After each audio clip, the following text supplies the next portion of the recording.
গভীর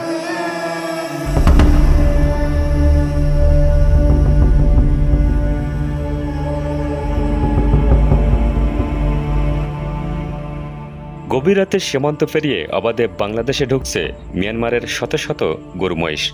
দেশটির চলমান সংঘাতের মধ্যেও কোরবানি ঈদকে সামনে রেখে বেপরোয়া চোরাকারবারীরা। বাধা দিলে তারা বিজিবি সদস্যদের পর্যন্ত গুলি করছেন।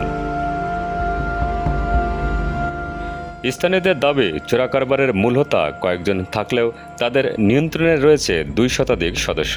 এদিকে মিয়ানমারের গরু আসায় বিপাকে দেশীয় খামারিরা। গভীর রাতে সড়কে সারি সারি গরু তাড়িয়ে পার করছেন চোরাকারবারির সদস্যরা। কেউ কেউ মুখে রুমাল বা গামছা বেঁধে মুখ ঢেকে রেখেছেন, আবার কেউ কেউ হেঁটে যাচ্ছেন বীরদর্পে। 10-20টি নয়, রয়েছে শত শত গরু, যা তুলে দেওয়া হচ্ছে ট্রাকে। এভাবেই রাত যত গভীর হয় ততই সীমান্ত দিয়ে অবাধে আসছে মিয়ানমারের গরু মহিষ। তবে কোরবানি ঈদকে সামনে রেখে ঢুকছে বহুগুণে।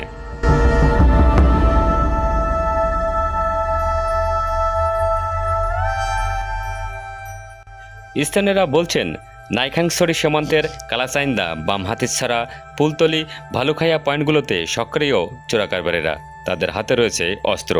মূলত প্রভাবশালী কয়েকজন হলেও তাদের নেতৃত্বে রয়েছে 2 শতাধিক সদস্য।